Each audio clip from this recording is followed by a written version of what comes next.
The first time I realized I was being erased, it happened during a Tuesday stand-up that should have taken 10 minutes. We'd barely finished roll call when Linda from HR slid into the room with a clipboard and a smile sharpened to a razor's edge. "Quick reminder about respect in the workplace," she said, parking herself by the whiteboard. "Anonymous hotline. Mandatory trainings. And going forward, please route any concerns through me, no exceptions. My name is Mark Lawson, 22 years at Valiant Systems, Director of Enterprise Accounts, with client relationships old enough to vote. The only drama I'd ever had with HR was forgetting to watch those annual videos about not climbing on office chairs. But that Tuesday, something in Linda's smile felt hungry. 2 hours later, the first rumor came back to me as a joke. "Careful," a junior rep said at the coffee machine, smirking.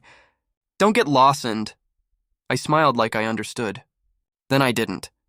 By lunch, the joke had mutated. I'd made someone uncomfortable. No name. No details. Just the kind of vague accusation that spreads like smoke, thick enough to sting eyes, impossible to grab. That afternoon, Jason, my former mentee, now sporting a new title and a suit one size cockier, stuck his head in my office. "Tough break about the chatter," he said, sympathy painted on like gloss. "Look, if things get bumpy, I can cover some of your accounts." There it was, the ask. The motive dressed up as charity. "I'll manage," I said. "Of course." He flashed that guiltless smile he'd perfected. Just trying to help. I watched him go and felt the floor tilt beneath my chair. Someone had drawn a circle around me and started turning the heat up. It was quiet. It was calculated. And it was working. 3 days later, HR scheduled a conversation. Not a hearing, not a disciplinary, just a little chat to clear the air. Linda's office was a glass terrarium decorated like a spa lobby. She gestured to the softest chair. "Mark, you know how much we value you," she purred. "But there have been concerns, language, tone. A few people feel you've created tension." "Who?" I asked, she sighed. "As you know, anonymity is important." "For truth," I said, "specifics are more important." Her smile didn't move, but the temperature did. "We're all learning," she said finally, sliding a printed sheet across the desk. A performance improvement plan. Bullet points. Respect, compliance, communication. It read like it had been written weeks ago. "Sign to acknowledge you received it," she said. "I'll review." I stood, and the chair made a soft, expensive squeak. As I reached for the paper, her printer coughed. A few pages ejected with a small, impatient rattle. The top page showed my name in a calibration header and a code I'd never seen. HR Int Lawson Termination. Draft. Linda's hand covered the page almost delicately. "Supply issues," she said. "Our printers have minds of their own." "Noted," I said, and walked out with my unsigned plan. In the hallway, Jason leaned against the wall, scrolling his phone. He looked up and grinned. "Everything good?" "Everything's documented," I said. "Always best," he replied. "Paper trails keep us honest. He didn't blink when he said us." That was the tell. People who lie for a living forget which pronoun belongs to which side. That night, I did the only thing I could do without losing my mind. I poured coffee strong enough to wake a statue and started digging. 22 years had turned me into a quiet archivist. I had folders, backups, contracts, emails, call recordings where the law allowed. Not because I anticipated war, because I cared about the work. And because clients forget what they approved when they're angry, I'd learned to keep receipts. I started with the newest account Jason had poached from my roster, a vendor streamlining project that had appeared from nowhere and started charging us from everywhere. The invoices were immaculate, too immaculate. Same template, same timestamps, deliverables that sounded like marketing Mad Libs. I called the listed number, placed the phone on speaker, and hit record. A teenager answered. I could hear dishes in the background. "Hi," I said. "Valiant Systems here. Calling about invoice NAR447C for consultant hours." He said. "I work at Lenny's Pies. You guys want a peach crumble or—" I hung up gently, stared at the ceiling, and laughed once. A short, hospital bright sound. Fake vendor. Real invoices. Jason's approval stamps. HR's fog machine ready to blind anyone who asked questions. Somewhere inside the laugh, a calmer voice clicked on. "You don't yell." You build, and you build something that doesn't collapse when someone shouts, "He said, she said." That was the night the file began. The first 10 pages. Vendor fraud, timeline, screenshots, phone logs. The next 15, Linda's anonymous concerns mapped against meetings Jason wanted me out of and accounts he quietly absorbed. Then the part I hadn't planned on finding. Linda's printer log. Our office printers authenticate users on swipe. An IT friend owed me a favor and pulled the last 30 days of her job history. There it was in grayscale.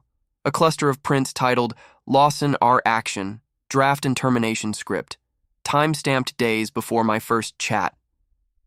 I stared at the lines until they became a grid.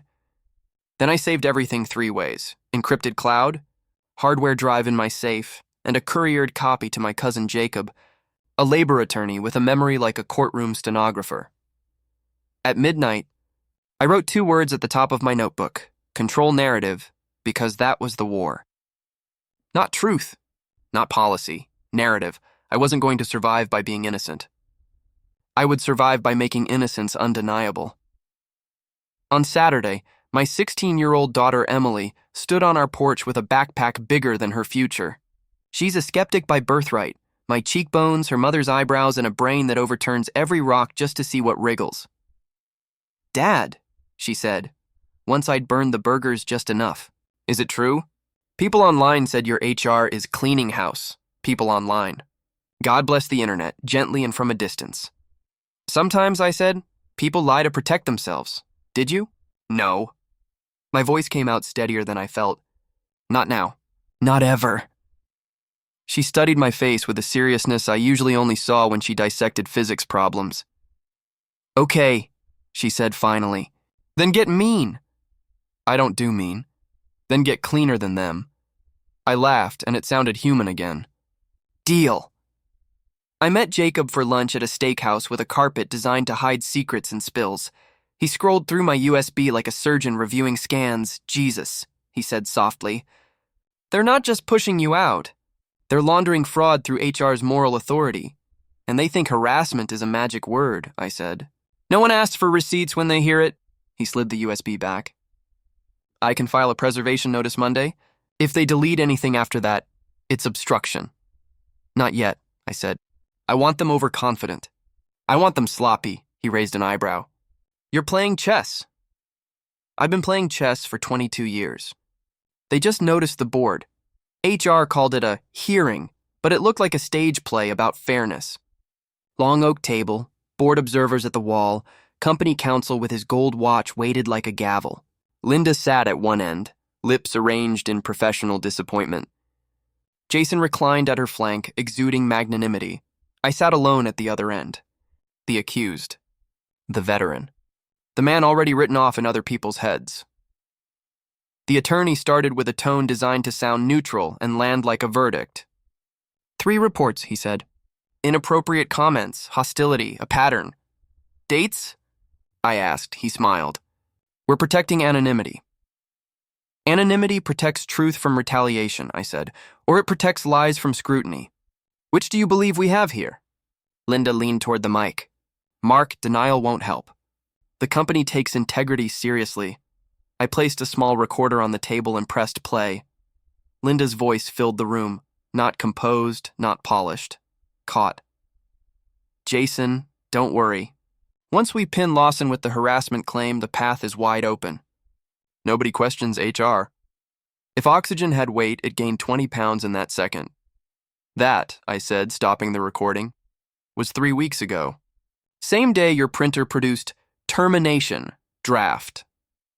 I slid evidence across the table like cards in a game they thought I'd never learned to play.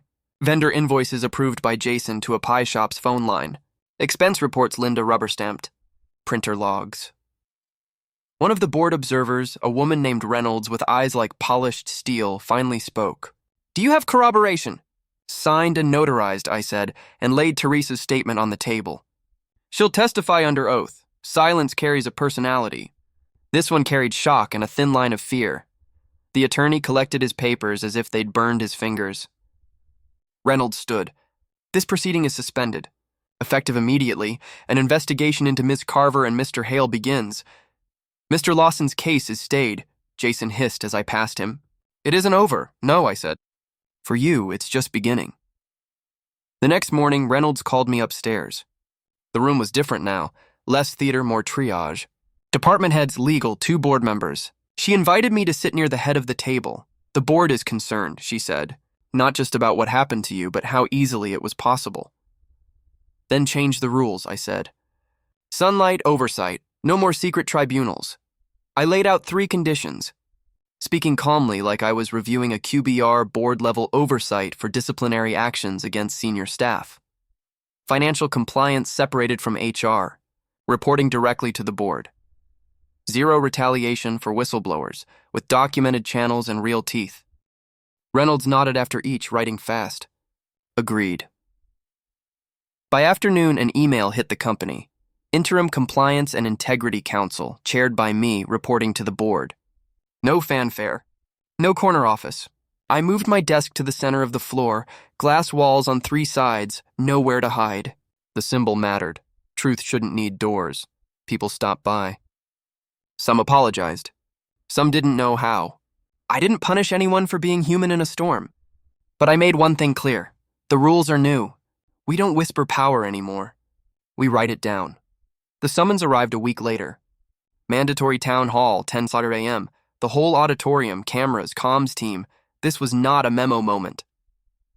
The board filed in.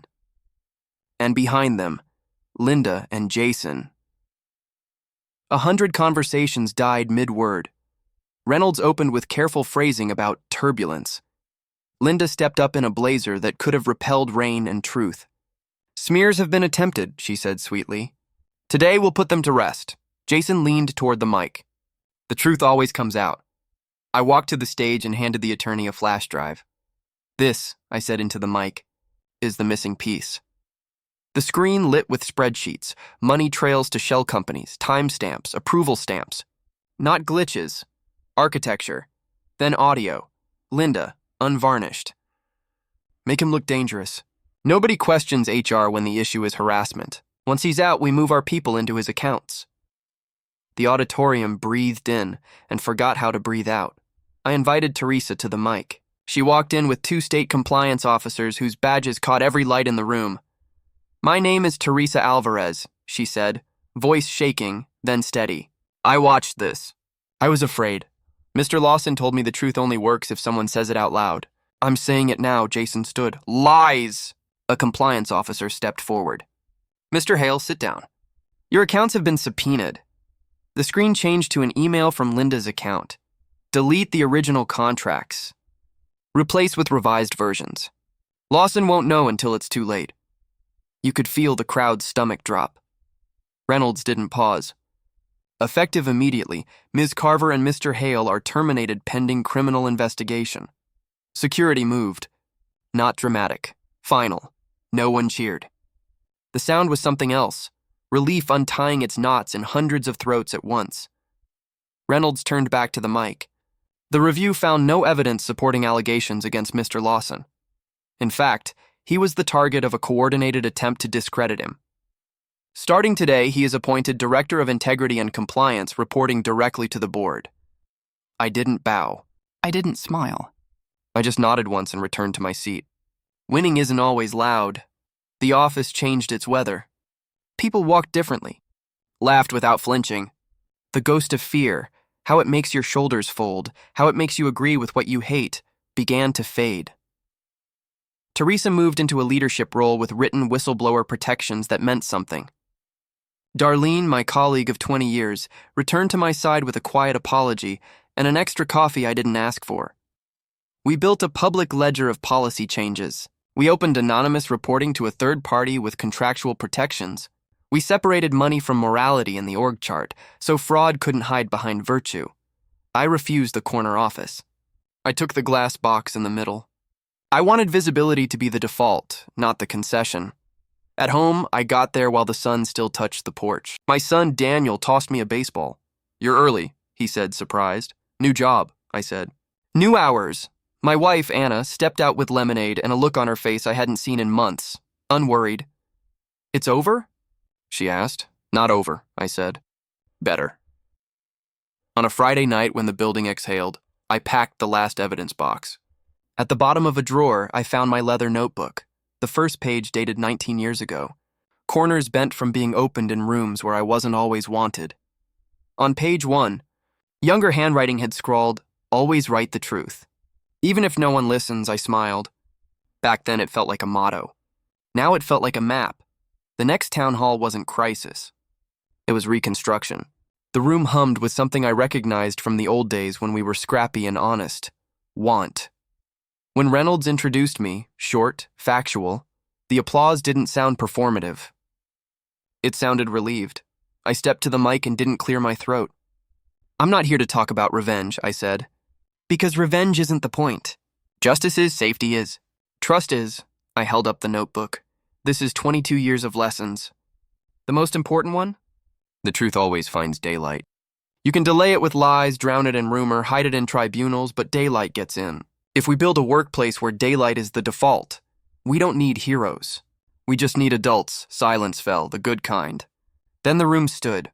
On a shelf at home, the notebook doesn't hide in a drawer anymore. It sits where I can see it when I pass by with coffee, or when Emily borrows the stapler and pretends she isn't reading the spine. "Did you win?" Daniel asked me once, head in the doorway. "Yeah," I said. "But not the way you think." "How then?" "By still standing. And by making sure the truth stands with me." Sometimes the best revenge is refusing to become what your enemies need you to be. Noisy, reckless, easy to discredit. Sometimes the best revenge is clean, patient, documented, undeniable. The kind that rebuilds more than it burns. If someone is trying to erase you with a rumor, remember, you don't beat smoke with more smoke. You beat it with air, with windows opened wide and a timeline that can't be argued with. And when the moment comes, because it will, press play. If this story hit a nerve, share it with someone who needs the reminder that patience, evidence, and daylight still work. Drop your own story in the comments. What pattern did you notice that everyone else missed? And if you want more true-to-life office revenge arcs like this, subscribe to Revenge at the Office. The next story is already scribbled on page 1 of a new notebook.